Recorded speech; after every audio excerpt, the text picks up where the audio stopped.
भीष्म पितामह और उनके पूर्व जन्म का कर्म, एक प्रेरणादायक गाथा। प्रतिज्ञा का पालन और भीष्म का अटल निश्चय। महाभारत की अद्भुत गाथा में भीष्म पितामह का नाम अद्वितीय वीरता, त्याग और निष्ठा का प्रतीक है। उनका जीवन केवल एक महायोद्धा का ही नहीं था, बल्कि उनके पूर्व जन्म का कर्म और उन्हें प्राप्त वरदान भी उनके जीवन की सबसे महत्वपूर्ण घटनाओं में से थे। भीष्म पितामह की महानता का प्रारंभ उनकी प्रतिज्ञा से होता है, जिसे उन्होंने अपने पिता शांतनु के लिए किया था। भीष्म पितामह का ये निश्चय कि वह कभी विवाह नहीं करेंगे और आजीवन कौरवों के राज्य की रक्षा करेंगे, एक ऐसा पल था जिसने उनके जीवन की दिशा और भाग्य को हमेशा के लिए बदल दिया। लेकिन क्या आप जानते हैं कि भीष्म पितामह के पूर्व जन्म में ऐसा क्या कर्म था, जिसके कारण उन्हें इस जन्म में यह महानता प्राप्त हुई?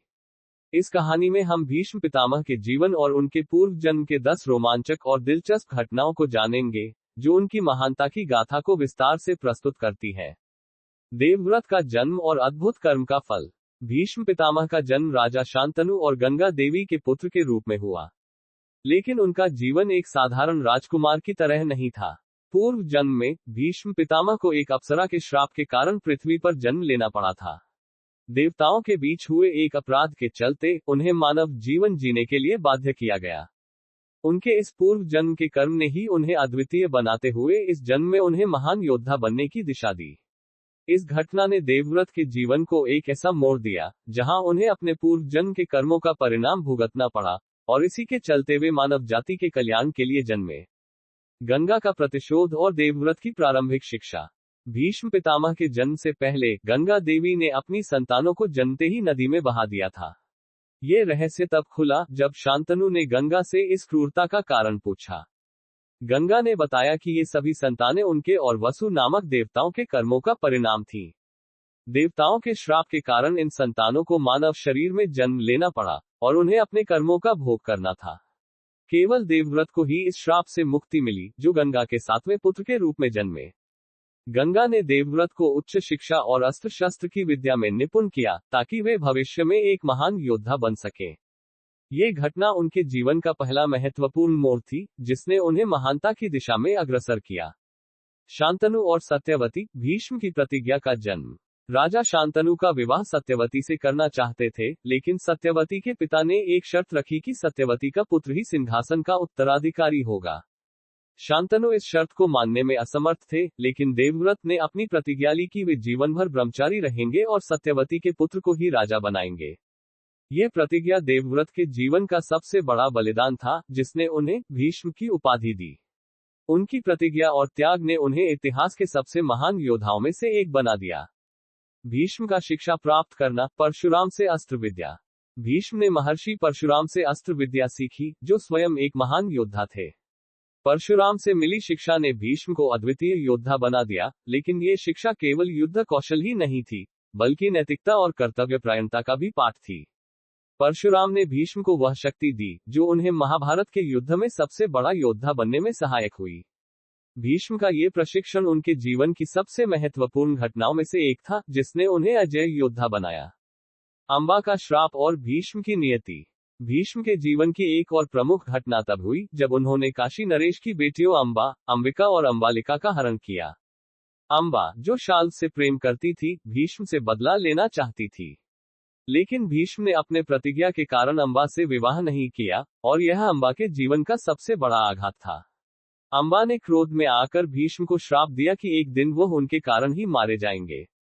ये श्राप भीष्म की मृत्यु का कारण बना, और महाभारत के युद्ध में उनकी पराजय का आधार बना। हस्तिनापुर की राजनीति और भीष्म का योगदान। भीष्म पितामह हस्तिनापुर के राजनीति में एक महत्वपूर्ण भूमिका निभाते थे।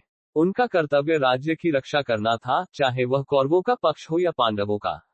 भीष्म ने हमेशा न्याय और धर्म के अनुसार कार्य किया, लेकिन उनकी निष्ठा कौरवों के प्रति अधिक थी, क्योंकि वे राजकुमार दुर्योधन के प्रति अपनी प्रतिज्ञा के बंधन में थे।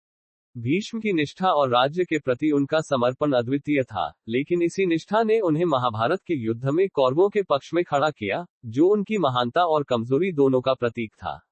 महाभारत युद्ध और भीष्म की भूमिका। महाभारत के युद्ध में भीष्म पितामह ने कौरवों की ओर से नेतृत्व किया। उनका पराक्रम और वीरता अद्वितीय थी। भीष्म के युद्ध कौशल के सामने पांडवों की सेना असहाय थी।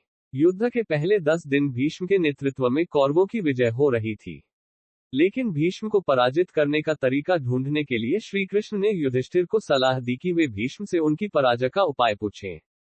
भीष्म, जो सत्य और धर्म के प्रति निष्ठावान थे, ने स्वयं अपनी पराजय का उपाय पांडवों को बताया।